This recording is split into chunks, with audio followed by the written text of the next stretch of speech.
오늘은 이제 잠언 16장을 우리가 살펴보겠는데요. 사실 잠언 16장은 여러분과 제가 알고 있는 많은 구절들이 잠언 16장에 있어요. 교만은 패망의 선봉이고 거만한 사람은 넘어짐의 앞잡이다. 이 말씀도 우리가 알고 있죠. 사람이 마음으로 경영하여도 이를 이루시는 분은 하나님이시다. 이렇게 중요한 말씀들을 우리가 외우고 있는 말씀들이 다 어디에 나오냐면은 잠언 16장에 나옵니다. 그래서 잠언 16장은 여러분들이 읽어가노라면은 이런 말씀을 우리가 알고 있다 할 정도로 많은 말씀들이 이제 잠언 16장에 나오는 아주 중요한 장이 잠언 16장입니다.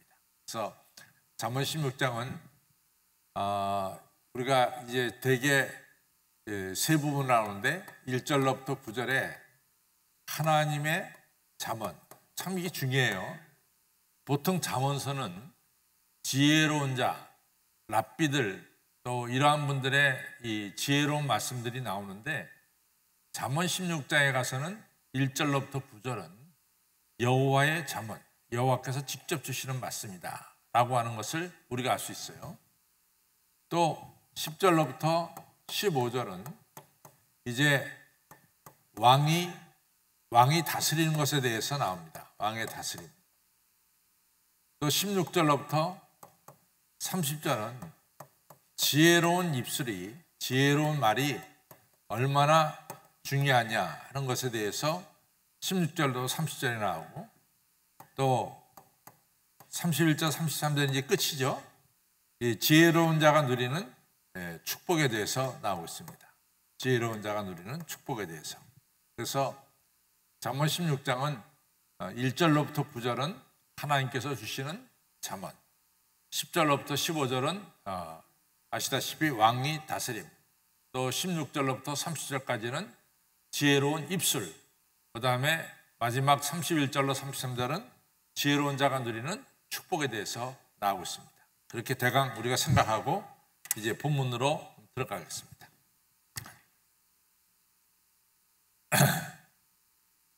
같이 이제 보겠습니다. 사실은 제가 아직까지 좀 시차가 있어가지고 제가 이제 저녁 한 6시, 7시 되면 그냥 자요. 그냥 자가지고 한 새벽 1시 반, 2시면 일어나거든요. 그래서 이제 그때부터 지금까지 이제 버티고 오는 거죠.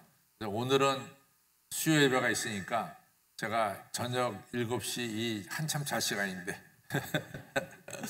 여러분들하고 오늘 이게 아마 좀 시차가 좀 시간이 걸리는 것 같아요. 왜냐하면 그렇게 빨리 이렇게 극복이 되는 건 아닌 것 같습니다.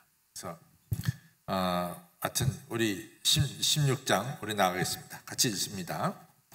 마음의 경영은 사람에게 있어도 말의 응답은 여호와께로서 나느니라. 이게 쉽지 않은 구절인데 이게 사람이 모든 계획을 세워도 계획을 이루시는 분은 이제 하나님이시다. 이제 우리가 이렇게 생각을 하고 있는데, 그러니까 어떤 면에서는 사람이 계획을 할 필요도 없어요. 하나님이 다 이루시니까. 그렇죠? 그렇게도 또 오해할 수도 있는데, 여기에 이 말씀을 좀 더 정확하게 말하면은 여러분과 저의 머릿속에 좋은 생각들이 많이 있습니다.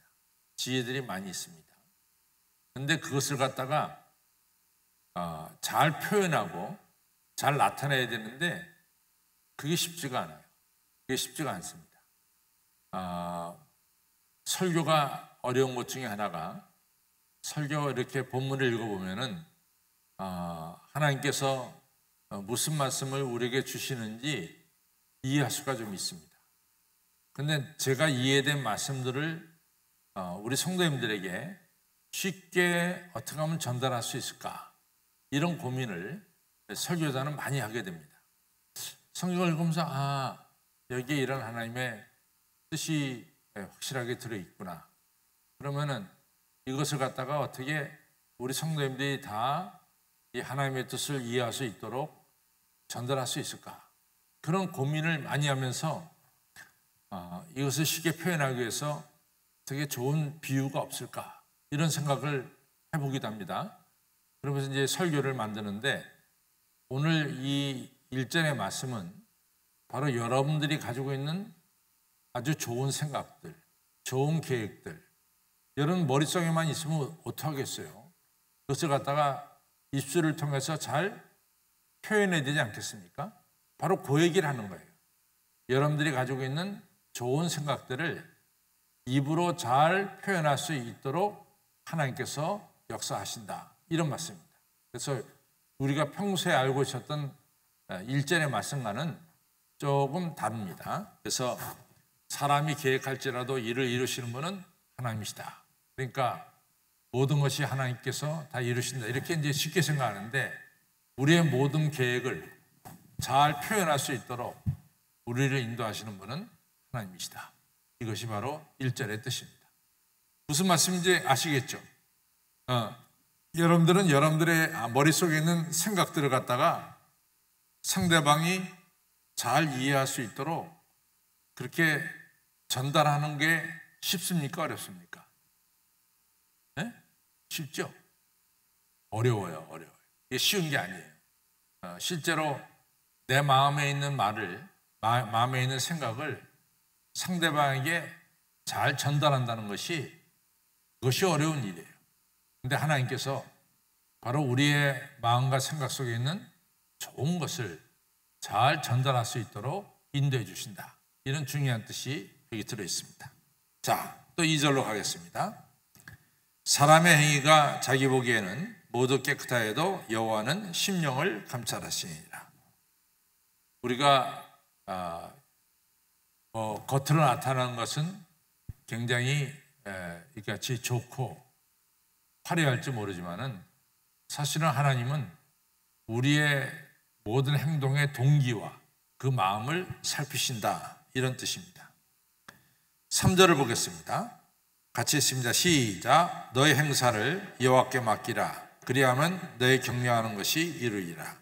그러니까 우리의 심령을 살피시는 하나님께 우리의 모든 것을 내어 맡길 때 하나님께서는 우리가 계획하는 것을 이룰 수 있도록 이같이 축복해 주신다 그거죠. 그래서 모든 행사 내 뜻대로 마옵시고 아버지의 뜻대로 행하시옵소서 하면서 자기 행사를 하나님께 맡기는 것은 매우 중요한 일이다. 그러면 하나님께 맡기면 하나님께서 가장 좋은 결과를 맺게 하신다. 저는 이제 이 말씀을 이렇게도 표현을 해요. 우리 앞에 이제 우리은행이 있습니다. 그럼 우리은행에 여러분들의 돈을 갖다가 100만 원을 맡겼다고 치자 말이죠. 그러면 그 100만 원이 없어집니까? 아니면 이자가 붙어서 나옵니까? 이자가 붙어서 나오죠. 은행도 우리가 맡긴 돈을 이자를 붙여서 내줍니다. 근데 하물며 만물의 주인이신 하나님께서 나 자신을 맡길 때 가장 좋은 결과가 나오도록 틀림없이 인도해 주신다는 것을 믿으시기 바랍니다. 그래서 저는 자녀를 키우는 부모님들에게 늘 하고 싶은 말은 뭐냐면은 사실은 여러분들이 애들 학교 끝나자마자 수학과에 영어과에 애들이 더 바빠요. 애들이 정말 정신없이 학원차에 실려가지고 이리저리 다니는데 물론 중요하죠. 그런데 살아보니까요. 우리 아이를 갖다가 존귀하게 쓰시는 거는 우리 아이가 수학과에 영어과에가 아니라 전능하신 하나님께서 들어쓰실 때 그 아이가 존귀하게 쓰임받는 것을 우리는 알 수가 있습니다. 그것이 바로 현실이에요. 여러분들 우리 아이를 꼭 하나님께 내어 맡기시기를 바랍니다. 하나님께서 책임져 주시고 가장 존귀한 아이로 이 땅에서 쓰임받도록 세워주시는 것을 믿으시기 바랍니다. 다시 한번 우리 4절을 우리 같이 3절 읽겠습니다. 시작. 너의 행사를 여호와께 맡기라. 그리하면 너의 격려하는 것이 이루리라. 4절. 여호와께서 온갖 것을 그 시험에 적당하게 지으셨느니 악인도 악한 날에 적당하게 하시느니라. 이게 말이죠. 그러면 이거 나중에도 비슷한 말씀이 나오는데 악인은 악한 날에 쓰려고 하나님께서 만드셨느냐? 이렇게 오해할 수 있어요. 그런데 그게 아닙니다. 하나님은 악인을 만드신 게 아니야. 그것이 그 사람이 하나님 말씀을 거역하고 악인이 된 것이. 그러나 하나님이 심판날에 악인을 심판하신다, 이런 뜻이에요. 이게 잘못하면 하나님께서 악인을 만드셨다 이렇게 볼 수 있는데, 그 뜻이 아니라 하나님이 심판날에 악인들을 틀림없이 심판하신다, 이런 말씀입니다. 잘 우리가 이해될 줄로 믿습니다. 5절 보겠습니다. 시작. 무릇 마음이 교만한 자를 여호와께서 미워하시나니 피차 손을 잡을지라도 벌을 면치 못하리라. 제가 늘 얘기하죠. 교만한 자가 뭡니까? 교만한 자. 교만한 자가 누구냐 이거죠. 하나님을 대적하는 자입니다. 교만한 자는 하나님 무시하는 자가 교만한 자예요. 그래서 교만하다 할 때 뭐 잘난 체하고 뭐 자기 자랑하고 뭐 남 깔보고, 물론 그런 것도 포함되지만은 이 교만하다고 하는 성경에서 나오는 교만하다는 말은 창조주 하나님을 무시하는 자입니다. 그리고 자기가 하나님이 된 자가 교만한 자예요. 그래서 교만한 자는 하나님께서 틀림없이 심판하신다 하는 것을 꼭 기억하시기 바랍니다. 교만한 자는 하나님을 무시하고 자기가 뭐가 돼? 자기가 신이 된 자. 그래서 신이 됐기 때문에 남의 머리 위에 서서 남을 판단하는 거예요. 그렇죠? 또 교만한 자의 특징 중에 하나는 회개가 없어요. 회개가. 교만한 자들은 회개 기도가 없다 그 말이에요. 그래서 왜? 자기가 하나님이기 때문에 회개할 필요가 없잖아. 하나님 무슨 회개를 해요? 이같이 교만한 자는 하나님을 부정하고 또 다른 사람들 머리에서 왔다 갔다 하고, 그리고 회개가 없는 사람들, 이런 사람들이 바로 교만한 자다. 교만한 자 하나님께서 심판하신다, 이런 말씀을 꼭 기억하시기 바랍니다. 6절 보겠습니다. 시작. 인자와 진리에 인하여 죄악이 속하게 되고 여호와를 경외함으로 인하여 악에서 떠나게 되니라. 인자와 진리.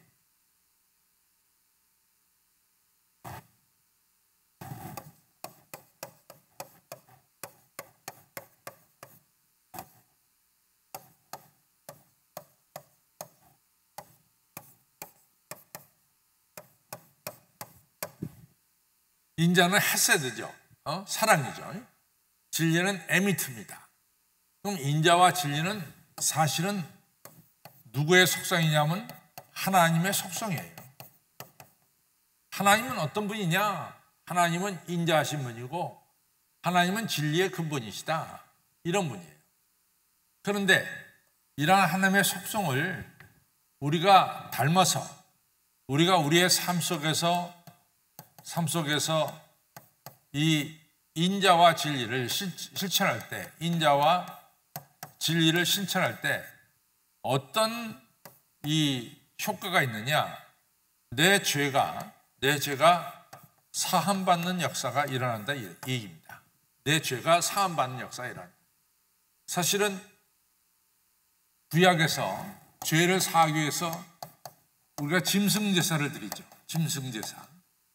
그러나 짐승제사를 드려가지고 죄는 사해지지 않습니다.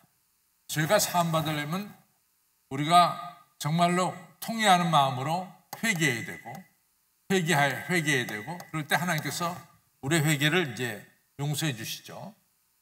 그때 죄 사함 받는 건데, 동시에 우리의 삶 속에서 하나님의 인자와 진리를 우리의 이웃들에게 실천할 때 하나님은 그런 사람들의 죄를 사해 주시는 역사가 있다, 이런 귀한 말씀을 하고 있습니다. 그래서 여러분들 하나님을 본받아 헤세드, 인자하시고 사랑을 실천하시고 약한 사람들에게 또 한결같이 진리로 대하시기를 바랍니다. 하나님께서 그러한 자들의 죄를 사해 주십니다. 또 보겠습니다. 7절 시작. 사람의 의가 여호와를 기쁘시게 하면 그 사람의 원수라도 그와 더불어 화목하게 하시니라. 여러분, 이 7절은 대표적인 예화가 하나 있어요. 대표적인 예화는 창세기 32장에 나옵니다. 창세기 32장에 아시다시피 야곱이 야복강가에서 기도하죠. 하나님의 천사와 씨름하죠. 그렇죠? 그때 야곱이 왜 기도합니까? 기도하는 이유가 뭐예요? 에서가 자기를 죽이러 오기 때문에 그것이 겁이 나가지고 기도하는 거예요. 그렇죠? 그래서 그렇게 기도하면서 야곱이 이 환도뼈가 부러졌음에도 불구하고 하나님의 사자에게 은혜를 구하죠. 그러면서 하나님 사자가 이 야곱에게 새 이름을 줍니다. 너는 이제부터 야곱이 아니라 이스라엘이라, 이런 새 이름을 주죠. 그 다음에 야곱이 분이엘을 걸을 때 하늘에서 태양이 비쳤다 그랬어요. 그 다음에 어떤 역사가 일어납니까? 글쎄, 이 동생 야곱을 죽이려고 오는 에서가 이 동생을 궁리려 기는 거예요. 그러니까 동생이 환도뼈가 부러졌기 때문에 제대로 걸을 수가 없을 거 아니에요. 그런데 그 야곱을 에서가 궁리려 기는 마음, 또 야곱은 또 형 에서에게 뭐라고 말합니까? 형님을 배우니 하나님 병과 같습니다. 극적인 뭐예요? 화해가 이루어지는 거죠. 바로 딱 들어맞는 말씀이에요. 우리 한번 다시 읽겠습니다. 시작. 사람의 의가 여호와를 기쁘시게 하면 그 사람의 원수라 할지라도 하나님은 그로 더불어 화목케 하시니라. 여러분과 제가 하나님께 바르게 설 때 하나님은 우리의 원수와도 화목시키는 이런 축복의 역사를 내려주십니다. 그 다음에 우리가 8절 읽겠습니다. 시작. 적은 소득이 의를 겸하면 많은 소득이 불의를 겸한 것보다 나으니라. 아멘. 이건 뭐 너무나 당연한 거예요. 불의를 통해서 많은 소득을 얻는 것이 뭐가 그렇게 좋습니까? 이것은 결국은 이 심판을 받을 수밖에 없죠. 그러나 소득이 적더라도 의롭게 사는 것이, 그것이 바로 귀한 것입니다. 그 다음에 또 나갑니다.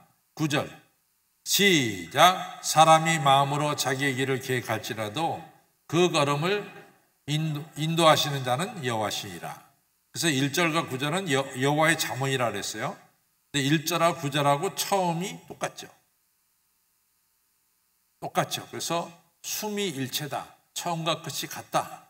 또 33절도 똑같아요. 시작. 사람이 제비를 뽑으나 이를 작정하기는 여호와께 느니라. 그것도 1절하고 똑같은 내용이에요. 그래서 이 잠언 16장은 처음과 끝이 똑같은 숨이 일체, 머리 숫자, 말 밑자, 숨이 일체의 이러한 형식을 띠고 있다. 이렇게 이제 우리가 말하고 있습니다. 자, 이제 10절로부터 15절은 왕에 대한 이야기죠. 왕에 대한 이야기로 갑니다. 10절로 15절. 시작. 하나님 말씀이 왕의 입술에 있은즉 재판할 때 그 입이 그릇하지 아니하니라. 여기서의 왕은 하나님의 대리자를 가리킵니다. 하나님의 대리자. 하나님께서 세워서 하나님의 대리자로 일할 수 있도록 세운 사람을 여기서 왕으로 말하고 있어요. 그래서 여기서 왕은 하나님의 대리자다. 따라서 하나님은 하나님 말씀을 왕의 입술에 있어서 이제 재판할 때 아주 그릇 행하지 않도록, 그렇게 올바른 재판하도록 하나님께서 역사하신다. 11절. 공평한 간칭과 명칭은 여호와의 것이요. 여기서 간칭은 뭐냐면요, 간칭은 큰 저울입니다. 큰 저울. 큰 저울, 여러분들 그 쌀을 갖다가 뭐 한 가마, 두 가마, 세 가마 다는 저울은 벽에 붙여요. 그 저울은 아주 바닥도 굉장히 무겁습니다. 그래야만이 그 저울 올바르게 잴 수 있죠. 그걸 갖다가 뭐라고 말하냐면 간칭이라고 말해요. 간칭은 큰 저울. 어느 한 곳에 딱 붙어서 있어가지고 큰 물건을 재는 저울을 가리켜서 간칭이라고 말합니다. 그러면 그 다음에 나온 명칭은 뭐냐? 우리 손으로 들고 재는 거 있죠? 손저울. 이것이 명칭이에요. 그러니까 여기 말은 큰 저울이나 작은 저울이나 올바라야 된다는 거예요. 똑바르게 모든 것을 재야 된다는 거지. 이것이 중요합니다. 여러분들 이 얘기하면서 조금 더 하는데, 제가 사실은 요번에 이제 이 안식월을 가면서 이런 유대인의 경제사라는 책이 있어요. 유대인의 경제사. 이런 책이에요, 이런 책. 근데 제가 그 책을 몇 번 이게 처음에 읽어보니까 너무 흥미가 있는 거야, 그 책이. 그래서 그 책을 내 여행 가방에다 넣었어요. 그러니까 책이 이런 게 하나 들어가니까 얼마나 부피를 차지하겠어요? 근데 그 책에서 제가 많은 것을 배웠습니다. 첫째는 하나님은 하나님의 백성들이 부자가 되는 것을 원하세요. 그래서 유대인들에게 있어서는 부자가 되는 것은 하나님의 축복이에요. 유대인들에게 있어서 하나님의 축복입니다.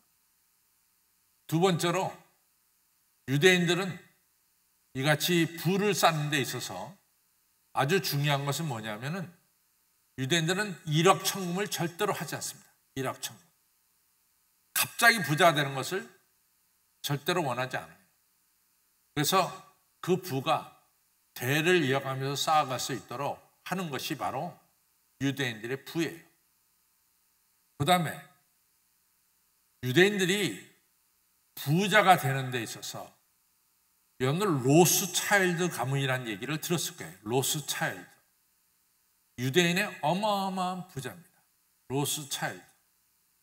그래서 뭐 미국에 있는 뭐 지금 CD뱅크라든가 또 유명한 뭐 이 증권회사라든가 이런 모든 회사들이 다 유대인 거예요. 유대인 거예요. 여러분들 지금 우리나라가 몸살을 앓고 있는 것 중에 하나가 이자가 막 올라가는 거예요. 지난주에 우리 이정장님이 저한테 말씀하시기를 우리가 사실은 이 교회를 지을 때 150억의 빚을 지었잖아요. 그동안에 50억을 갚아서 지금 98억의 빚을 가지고 있어요. 3분의 1을 우리가 갚았습니다. 그런데 150억을 빚을 지고 있을 때 이자 내는 것과 지금 98억을 가지고 있을 때 이자 내는 것과 똑같아졌어요. 그 이야기는 뭐냐? 이자가 올라서 똑같아진 거예요. 이자가. 근데 왜 이같이 금리가 오르느냐? 미국이 막 금리를 올리는 거예요. 근데 미국의 금리를 올리는 이 기관이 뭐냐? 연방준비은행이라고 하는 것에서 금리를 올려요. 근데 미국에서 연방준비은행을 만들고 지금까지 수장, 제일 높은 사람은 유대인이 다 차지했어요. 한 번도 유대인 아닌 사람이 연방준비은행의 수장이 된 적이 없어요. 그러면 왜 이런 중요한 자리에 유대인을 갖다 놓느냐? 유대인은 정직하다는 거예요. 유대인은 정직하다는 거예요. 그것이 유대인의 성공 비결입니다. 모든 왕들, 영국의 왕이나 또는 독일의 왕들이, 황제들이 재물을 관리하는 사람을 누구를 썼냐면은 유대인을 썼어요. 왜 유대인을 썼느냐? 유대인은 정직하다는 거예요. 근데 유대인의 정직이 어디서 나왔느냐? 성경에서 나왔어요. 오늘 성경에 나오잖아. 큰 저울이나 작은 저울이나 공정해야 된다. 이게 성경이 나오는 말씀이에요. 아시다시피 이제 그 476년에 이제 소로마 제국이 망하죠. 그 다음에 1492년에 콜럼버스가 신대륙을 발견하죠. 476년에서 1492년까지의 1000년 동안을 우리는 세계사를 통해서 뭐라고 말하냐면 중세기라고 말해요. 근데 이 중세기는 또 다른 말로 말하면 암흑기라고 말합니다. 왜 암흑기냐? 중세기에 살았던 남자들의 90% 이상이 글을 몰라요. 왜 글을 모르느냐? 교황이 말이죠. 평신도들이 막 성경 읽고 자기 마음대로 해석하니까 이단에 빠진다 이거지. 그래서 교황이 명령을 내리기를 평신도들은 성경 읽지 말아라. 성경은 사제들만 읽어서 사제들이 가르쳐야 된다. 이랬어요. 이러니까 일반 국민들이 글을 배우지 못했어요. 글을. 그래서 여러분과 제가 유럽의 교회 가게 되면은 또 우리가 중동의 교회에 가게 되면은 벽에 온통 성화가 그려져 있잖아요. 근데 그 그려진 이유가 뭐냐? 글을 모르니까 성경을 가르치기 위해서 그림을 그려서 가르친 거예요. 근데 그 시대에 글을 아는 사람은 누구냐? 유대인이에요. 유대인만이 글을 알아. 유대인들은 성년, 그러니까 내가 성년, 그걸 갖다가 히브리 말로는 발 미츠바 또는 바트 미츠바라 그러는데요. 이스라엘의 성년은 몇 살이 됩니까? 13살이 돼요. 그럼 성년이 되는 조건은 뭐냐면 내가 성경을 읽고 성경을 이해하고 해석할 수 있을 때 그때 성년이 되는 거예요. 유대인들은 다 글을 읽고 성경을 읽어야 되니까. 그렇죠. 성경에서 가장 중요한 게 뭡니까? 하나님과 우리 사이의 계약을 지키는 거예요. 계약. 그래서 구약을 올드 테스타멘트, 신약을 뉴 테스타멘트. 테스타멘트가 뭡니까? 계약 아니에요, 계약. 하나님과의 계약을 지키는 거야. 그러니까 유대인은 계약을 지키는 이것이 몸에 뱄어요. 그래서 유대인은 신용 고래를 할 수 있게끔 유대인들은 신용이 있는 사람이 됐단 말이죠. 그렇게 유대인들이 불을 쌓는데 가장 중요한 역할을 한 것은 뭐냐? 성경이에요. 성경. 성경이 유대인들 하여금 오늘 부욕케 한 거예요.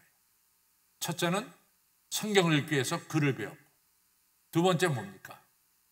이 성경에서 뭘 말해요? 계속해서 정직하고 정의롭고 그것을 얘기하잖아요. 그래서 그들이 그것을 실천하는 거예요. 여러분들 정직한 자가 세상을 얻습니다. 예. 아멘 안 한다. 아이고.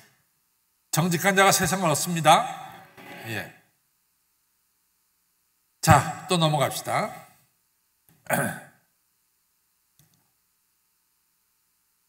자, 11절까지 했죠. 예.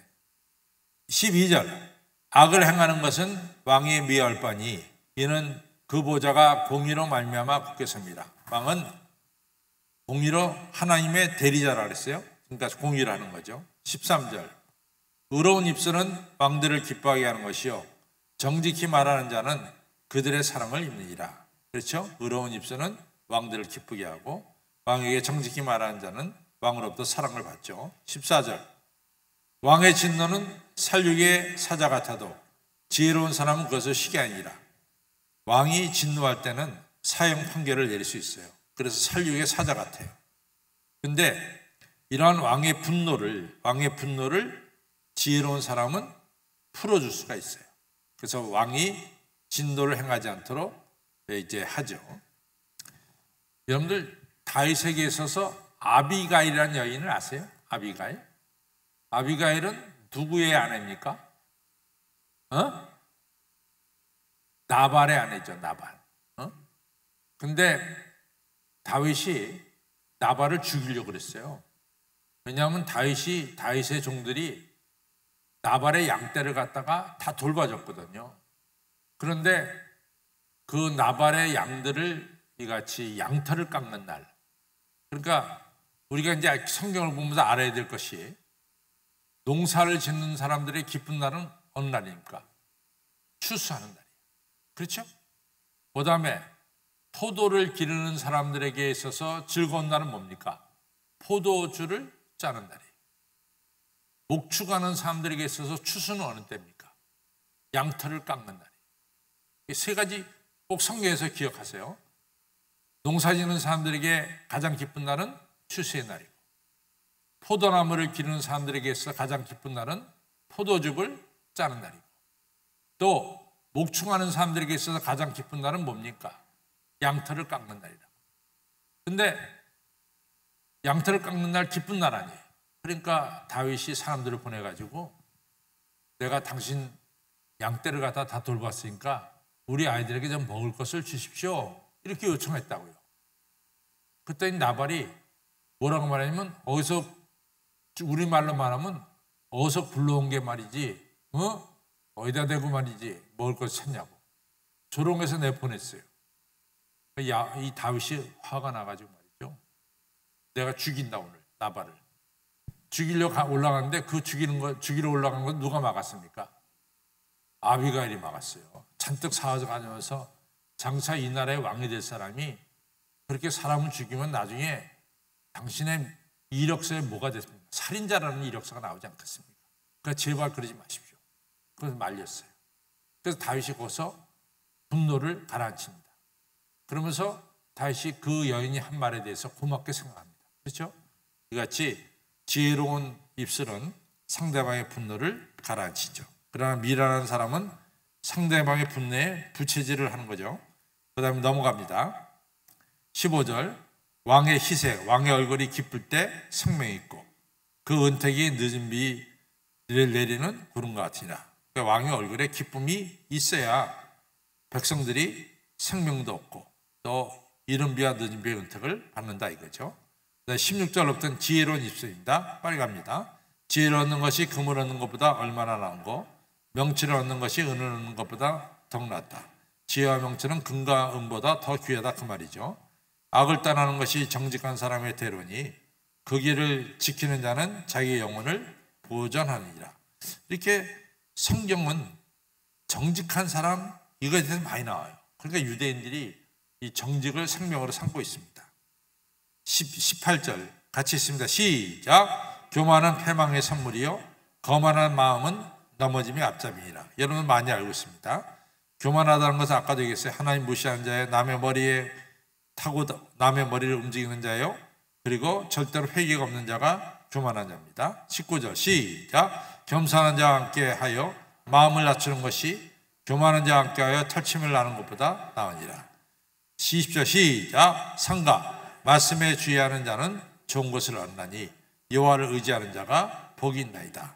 하나님 말씀을 항상 주의해서 듣는 자는 좋은 것을 얻고 여호와를 의지하는 자가 하늘로부터 복을 받습니다.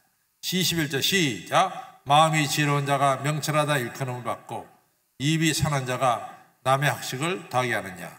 마음이 지혜로운 자 명철을 하게 되고 지혜로운 사람 하나님 말씀을 듣는 자가 지혜로운 자죠. 하나님을 경외하는 것이 지혜의 근본이니라. 그런 사람은 명철하게 되고 또 입이 선한 자 선한 말을 하는 자가 남의 학식을 더하게 하느니 남에게 덕을 끼치는 거죠. 22절 보겠습니다. 시작. 명철한 자에게는 그 명철이 생명의 샘이 되거니와 미련한 자에게는 미련한 것이 징계가 되니라. 우리가 하나님의 말씀을 듣고 명철한 자가 될 때 명철로 말미암아 우리 안에 생명의 샘이 터지지만 하나님 말씀을 거부하고 자기 뜻대로 자기 생각대로 사는 미련한 자는 그 미련 때문에 징계를 받는다 그 말이죠. 23절 지혜로운 자의 마음은 그 입을 슬그럽게 하고 또 그 입술에 지식을 더하느니라. 하나님 말씀을 듣고 순종해서 지혜로운 자는 그 입을 슬기롭게 되고 그 입술에 더욱더 많은 지식이 쌓이게 된다 그 말이죠. 24절 시작. 선한 말은 꿀송이 같아서 마음에 달고 뼈에 양약이 되느니라. 선한 말, 좋은 말은 꿀송이 같아서 마음에 달고 뼈에 양약이 되는 거죠. 선한 말 하시기 바랍니다. 25절 시작. 어떤 길은 사람이 보기에 바르나 필경은 사망의 길이다. 사실은 겉으로 보는 것으로 다 할 수 없어요. 어떤 길은 참 넓고 좋은 길이지만 그것은 바로 이같이 죽음으로 가는 길이죠. 어떤 길은 좁은 길 같지만은 그 길이 바로 생명의 길입니다. 바로 그 말씀 하는 거죠. 26절 시작. 노력하는 자는 식욕을 인하여 애쓰나니 이는 그 입이 자기를 독촉함이라. 참 재미있는 말인데요. 여러분들 저녁 드셨어요? 저녁 안 드신 분 한번 손 들어. 왜 김연우 입사람은 저녁을 안 들고 다니냐? 배고프세요 지금? 배고픈 게 축복이야. 지금 그 얘기라고. 사람이 어느 순간에 입맛을 잃어버려요. 입맛을 잃어버리면 뭐가 없어요? 식욕이 없어. 식욕이 없으면 그 사람이 어떻게 되느냐? 살 날이 많지 않았다는 증거예요. 방종원장님 동의 안 했어요? 맞죠? 식욕이 없다는 것은 살 날이 얼마 안 남았다는 거예요. 식욕이 있다는 것은 뭡니까? 아직도 그 사람이 아주 팔팔하다는 거예요. 그래서 아이들 보세요. 아이들 뭐 얼마나 이 식욕이 좋습니까? 걔네들은 팔팔하다는 거예요. 식욕이 없다는 것은 그만큼 이제는 가까이 왔다는 거죠. 그렇죠? 네. 이정철 장님 동의하시죠? 네. 남들이 이제 목사님 등치에 비해서 안 먹습니다 그래. 나도 요즘 그렇게까지 많이 먹지는 못해요. 네. 이게 이제 식욕이 떨어진다는 것은 그만큼 많이 살았다는 거죠. 자, 그래서 식욕이 있다는 것은 좋은 겁니다. 그래서 그 얘기를 하는 거죠. 우리 같이 있습니다. 시작. 노력하는 자는 식욕을 인하여 애쓰나니 이는 그 입이 식욕이 그를 독촉하느니라. 그러하여금 왕성하게 살도록 인도한다. 그런 얘기가 되겠습니다. 그래서 식욕이 있는 것은 좋은 겁니다. 먹기를 탐하고 마시기를 즐겨한다고 하면서 예수님을 욕했지만 비판했지만은 먹기를 좋아하는 사람 좋아하는 것도 그분이 건강하다는 뜻입니다. 자, 그다음에 27절 가겠습니다. 시작. 불량한 자는 악을 꾀하나니 그 입술에는 맹렬한 불 같은 것이 있느니라. 불량한 자는 악한 사람은 악만 꾀해. 그래서 그런 사람들 입에는 남을 죽이는 불 같은 것이 있어요. 28절 시작. 패라한 자는 다툼을 일으키고 말쟁이는 선한 것을 이간시키는. 패라한 자는 이 악한 자를 가리켜요. 그래서 악한 자는 항상 분쟁과 다툼을 만들고 말쟁이는 이 친한 사람들끼리 이간시키고 있습니다. 29절 보겠습니다. 시작. 강포한 사람은 그 이웃을 깨어 불선한 길로 인도하니라. 이웃을 잘못된 길로 인도하는 사람은 강포한 사람들입니다. 시작. 눈을 감는 자는 패역한 일을 도모하며 입술을 닫는 자는 악한 일을 이룬. 이게 이제 무슨 뜻이냐면 눈을 아주 이상하게 지그시 감고 뭐 이렇게 눈짓하는 거 있잖아요. 있죠. 그것은 성경에서는 그것은 이 사기를 치는 사람들의 이 하나의 전형으로 보고 있어요. 눈짓하고 눈짓하면서 이런 것은 어떤 사기를 치고 악을 도모하는 하나의 행태로 보고 있습니다. 그래서 성경에 그런 이야기가 많이 나와요. 그래서 눈을 감는 자는 눈짓하고 이러한 자는 패역한 일을 도모하고 입술을 갖다 삐죽삐죽거리는 거 있죠. 그것은 이같이 입술을 닫는 자는 악한 일을 이루니라. 입술을 갖다가 우리가 그걸 갖다 삐죽삐죽이라 그럽니까? 그런 건 다 이 악한 일을 도모하는 거다. 이렇게 얘기해요. 묻지 마세요. 여러분들 항상 눈은 똑바로 보고 입술은 바른 입술로 얘기하면 될 줄로 압니다. 자, 그 다음에 31절 시작. 백발은 영화의 면류관이요 의로운 길에서 얻느니라. 백발이라는 것은 지혜가 충만한 사람을 가리킵니다. 32절 시작. 노하기를 더디하는 자는 용사보다 낫고 자기의 마음을 다스리는 자는 성을 빼앗는 자보다 낫니다. 당연하죠. 우리가 이같이 자기 마음을 다스리는 자, 그 다음에 이런 자는 성을 빼앗는 자보다 낫죠. 33절 다 있습니다. 시작. 사람이 제비를 뽑으나 이를 작정하기는 여호와께 있느니라. 아멘. 모든 것을 하나님께서 이루신다는 말씀입니다. 결론을 가겠습니다. 시작. 우리의 계획을 잘 표현할 수 있게 하시는 분은 하나님이십니다.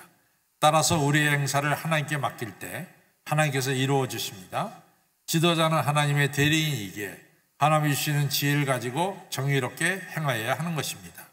지혜와 겸손은 세상의 금은보다 귀하다는 것을 우리는 알아야 합니다. 교만은 패망의 선봉이고 거만한 마음은 넘어짐의 앞잡이인 것입니다. 따라서 하나님 말씀에 순종해서 겸손하게 지혜롭게 살 때 평생 의로운 길, 영광의 길로 나아갈 수 있습니다. 성도 여러분, 우리 자신을 하나님께 맡기고 하나님 주시는 지혜와 겸손으로 사시기를 바랍니다. 그리할 때 하나님께서 우리의 발길을 계속해서 영광의 길로 나아가게 하시는 겁니다. 여러분과 저를 하나님께 맡기시고 또 하나님 주시는 말씀, 지혜를 가지고 살아가시는 여러분과 저가 되기를 바랍니다. 찬송가 505장 부르겠습니다.